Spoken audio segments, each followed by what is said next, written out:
Hadis ke-10. Ya. Wa an Abi Hurairah radhiyallahu ta'ala anhu an Rasulillah sallallahu alaihi wasallam qala law kana li mithlu uhud dhahaban lasarrani an la tamurra alayya thalath layalin wa 'indi minhu shay'un illa shay'un ursiluhu ilayhim muttafaqun alaih. Alhamdulillah wa syukurillah. Salawat dan salam kepada Rasulullah. Teruskan pengajian kita di dalam Riyadhus Shalihin karangan Imam An-Nawawi dari hadis-hadis yang ke-10, bagaimana keutamaannya orang-orang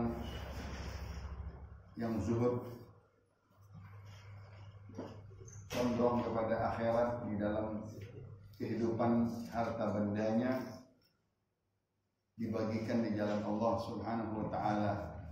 Nabi kita sebagai uswatun hasanah. Dia berkata di dalam hadisnya riwayat Imam Bukhari dan Muslim dari sahabat Abdurrahman bin Sakhar,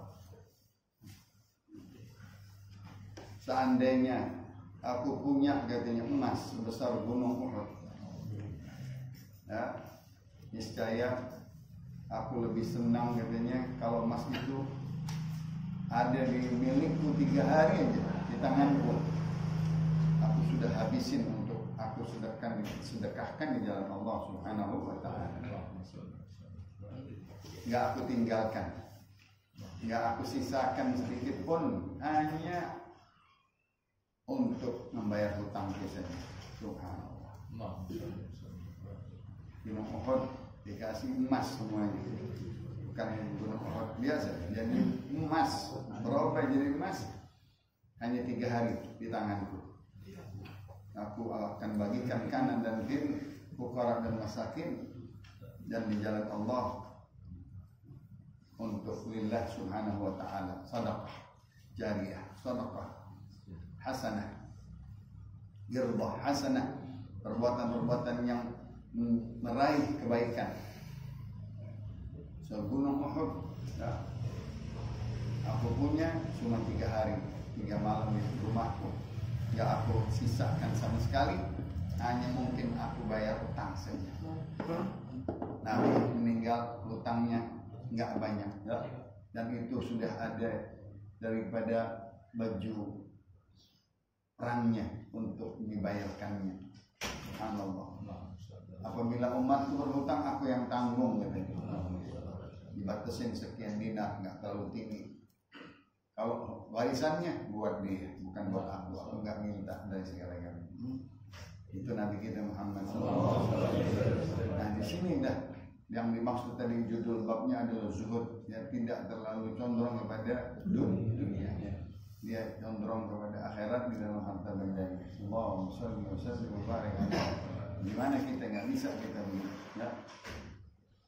Hadisnya muttafaqun alaih, Imam Bukhari dan Muslim. Hadis kedua dari sahabat Abu Hurairah juga, Abdurrahman bin Sakhar radhiyallahu taala anhu, qala Rasulullah sallallahu alaihi wasallam, "Unzuru ila man asfala minkum wa la tunzuru ila man huwa fawqakum, wa huwa ajdaru an la tazdaru ni'matallahi alaikum."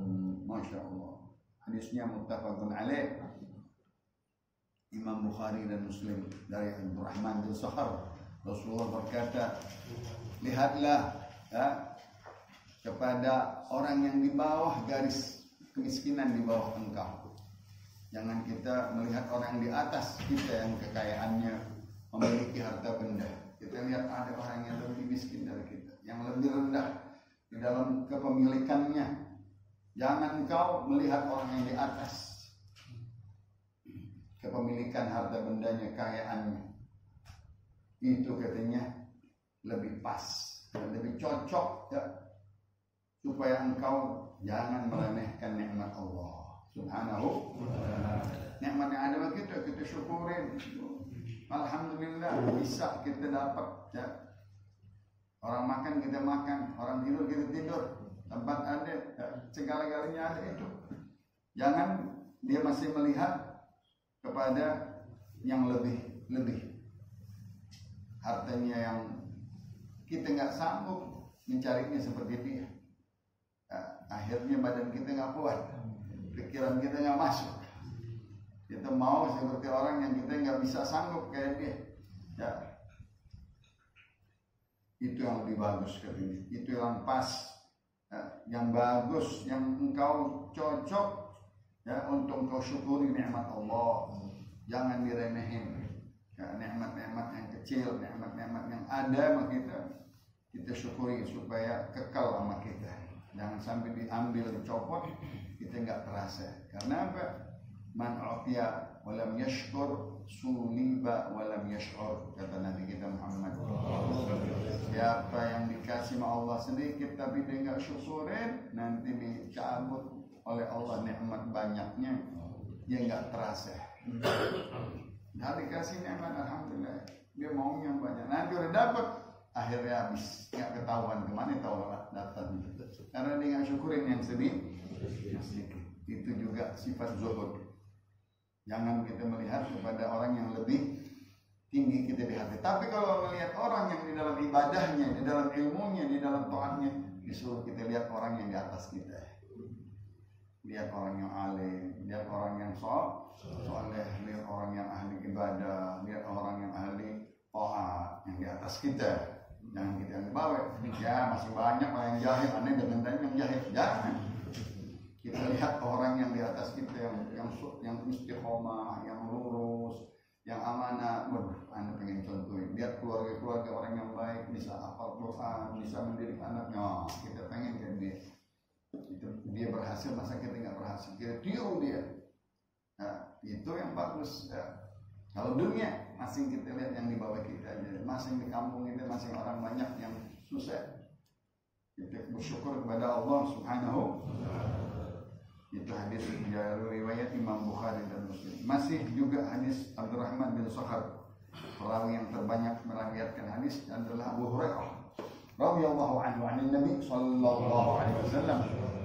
Ta'isa abdul dinar wal dirham wal qatifah wal khamisah, ya. In u'tiya radiya wa in lam yu'ta lam yarda. Rawahu Bukhari. Allah. Nabi berkata celaka seseorang, ya. Ta'isa abdul dinar, orang yang menyembah harta. La haula wala quwata, hidupnya hanya duit fulus aja deh. Nggak boleh gitu, ya. Jangan kita menjadi penyembah harta benda, dinar atau dirham. Dinar uang emas, dirham uang perak. Jangan, rugi, celaka, kecewa nanti, ya. Kenapa? Dia hamba-hamba dunia, budak-budak dunia. Dirham atau dinar atau permadani. Orang sekarang cinta-cinta dengan permada yang berlebih-lebihan, yang harganya miliaran, rumah yang jutaan, ya. Perhiasan, perhiasan yang miliaran dan lain-lain. Pakaian bisa-bisa juga. Handphonean sekarang yang belasan juta. Nggak cukup yang 5 juta, yang 20 juta mau beli juga. Akhirnya kesana kesini, kecewa ini, rusak, jatuh, hilang, dicuri orang. Nah, jika diberi oleh Allah Subhanahu wa taala, dia enggak ridha. La haula wala quwata. Dia ribain apa yang ada pada dia. Apalagi itu diberi sama Allah, dia enggak ridha, apalagi enggak diberi. Dia mengecam Allah, naudzubillah min. Orang-orang yang ada kemauan tinggi tapi enggak tercapai, akhirnya menjadi stres. Karena dal faqru an yakuna kufra. Nah, bisa kefakiran itu membawa seseorang jadi kekufuran. Bisa mencuri, bisa khianat, bisa dia berbuat yang senonoh yang nggak bagus. Akhirnya dia terjerat sesuatu, ya kan? Orang-orang yang terjerat karena istrinya dengan perhiasan, dengan belanja ke luar negeri yang habis-habisan. Akhirnya ujungnya penjara. Alhamdulillah men. Karena dia nggak riba, udah dikasih jabatan bagus, udah dikasih uang gaji bagus, akhirnya dia nggak riba, nggak terima pemberian Allah dia masih mau, ya akhirnya dia tidak terima nikmat Allah, dia mengecam takdir, dia mengecam ini. Jangan, alhamdulillah itu tidak bagus. Enggak, dia zuhud kepada Allah, dia enggak sederhana, enggak menerima pemberian Allah, pembagian Allah Subhanahu wa taala. Dia enggak syukurin nikmat yang kecil, dia mau nikmat yang besar. Akhirnya caranya salah, jalannya salah, diambil dengan cara haram, cara khianat dan seterusnya. Masih juga Sayyidina Abdurrahman bin Sakhar radhiyallahu ta'ala anhu, Abu Hurairah qala laqad ra'aytu 70 min ahli suffah ma minhum rajulun 'alaihi rida'un imma izarun wa imma kisa'un yatrabatu fi a'naqihim minha ma yablughu nisfa as-saqain wa minha ma yablughu al-ka'bayn fa yajma'u bi yadihi karahiyatan an tabdu auratuhu. Rawahul Bukhari. Dicontohkan di sini oleh Sayyidina Abdurrahman bin Sakhar, sahabat-sahabat muhajirin yang berhijrah dari Makkah ke Madinah, fuqara, du'afa, masakin, nggak punya tempat tinggal, nggak punya, Nabi persilahkan tinggal di belakang masjid, emperan kalau kita belakang masjid. Di situ namanya ahlus suffah, tempat barisan-barisan orang tidur, ya di belakang, nggak mengganggu orang yang sholat di depan. Aku sudah melihat teman-temanku orang-orang muhajirin 70 orang gitu. Ini ahlus suffah, ya. Orang-orang yang tinggal di belakang masjid. Ma minhum rajulun 'alaihi rida. Mereka tidak ada seorang pun katanya yang punya baju dengan komplit. Kalau kita kain ada, apalagi ini pokok ada, ini apa? Sorban ada. Dia nggak ada kan? Ya Allah. Ma minhum rajulun 'alaihi rida. Nggak punya sorban. Atau separuh doang.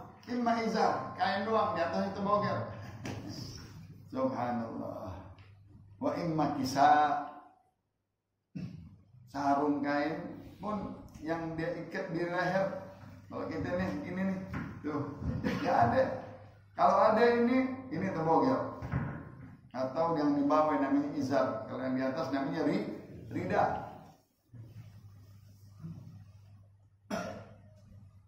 Gatrabatu fi anaqihim. Kalau ada sedikit pun daripada selendang diikat aja nih begini nih. Nanti dia ada ketutupan badannya sedikit, ya. Yang memakai kainnya nggak panjang kayak kita sampai mata kaki. Dia pada pakai kain sampai betis doang. Kainnya nggak cukup sampai ke bawah. Sampai waktu Mus'ab bin Umair dia meninggal, nggak ada kain kapan. Kain kapannya kalau dinaikkan ke atas kebuka kakinya, kalau diturunin ke bawah kebuka mukanya. Ya Allah.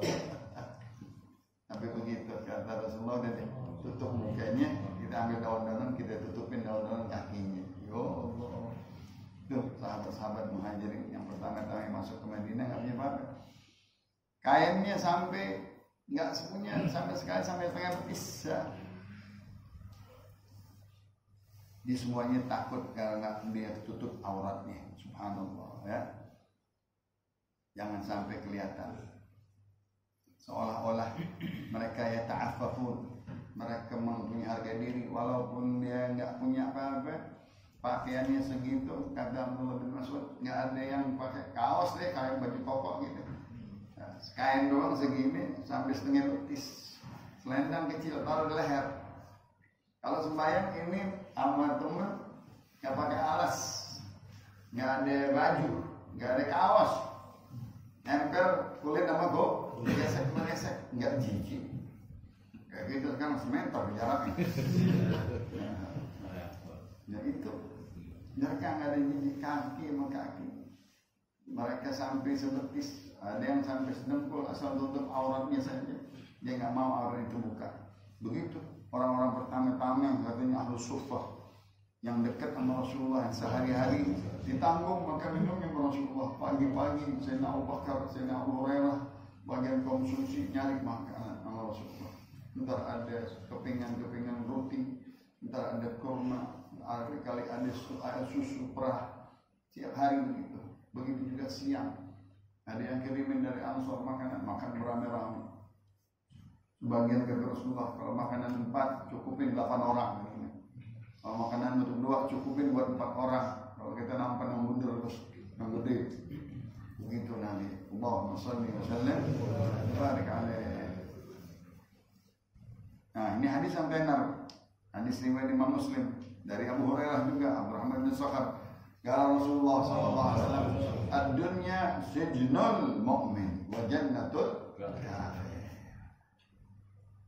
Dunia ini adalah penjaranya buat orang yang beriman. Artinya dia di sini di dunia kita kayak di penjara. Nanti di sana luas. Di sana di sana jannatun tajri min tahtiha al-anhar. Orang-orang yang beriman. Kita di dunia ini segini dalam penjara kita nih. Nggak punya keluasan, nggak punya kepemilikan, nggak punya harta, nggak punya apa-apa. Tapi di surga, wow, dia punya kebun-kebun surga, dia punya tanaman-tanaman surga, dia punya bidadari, dia punya tempat-tempat tidur yang luas. Ya, orang yang beriman kepada Allah Subhanahu.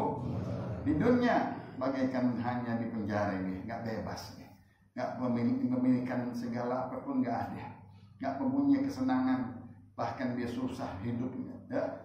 Orang yang beriman di dunia. Tapi wajannatul kafir, bagi orang kafir ini surga.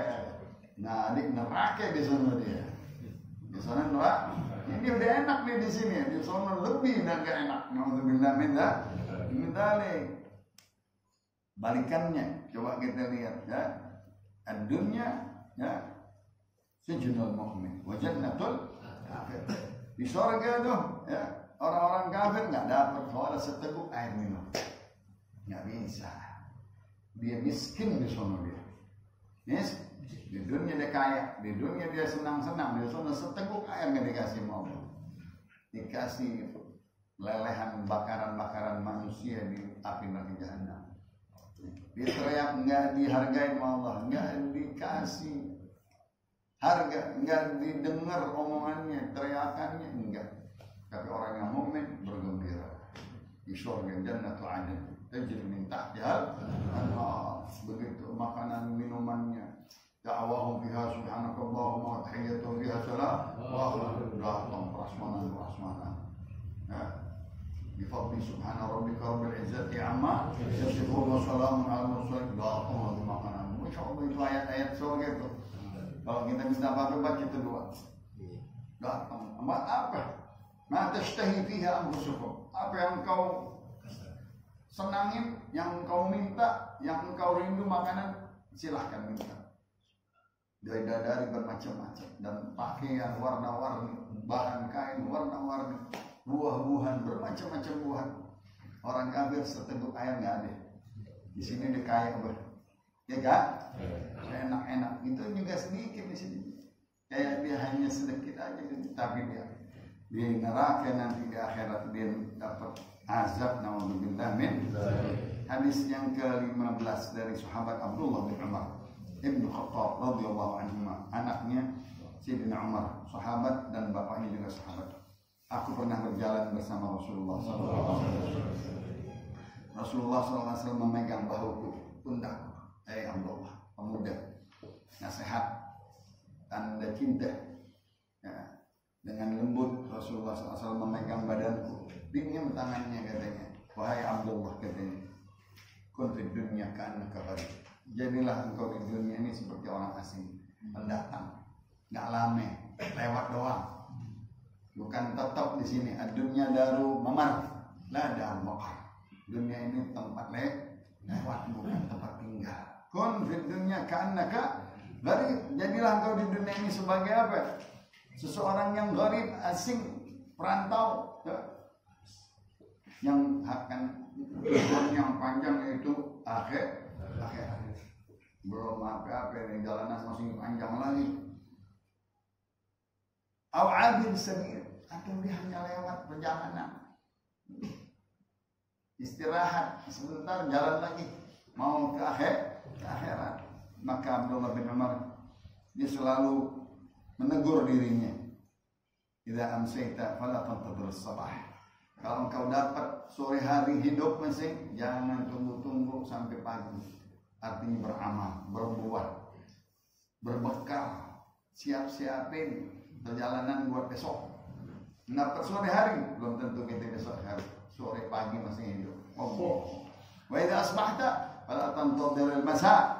Kalau engkau dapat pagi hari, jangan kau tunggu-tunggu sore.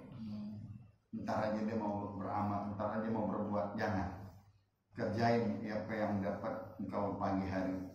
Wa khudh min sihhatika limaradik. Ambil waktu semasa sehat. Buat nanti kalau udah sakit nggak bisa lagi ibadah, nggak bisa lagi taat, nggak bisa lagi beramal. Wa min hayatik limautik. Dan ambil kesempatan engkau masih hidup. Kalau udah mati, orang mati nggak bisa balik lagi, nggak bisa lagi beramal, nggak bisa lagi berpikir, nggak bisa lagi ngapain. Ya tanim khamsan.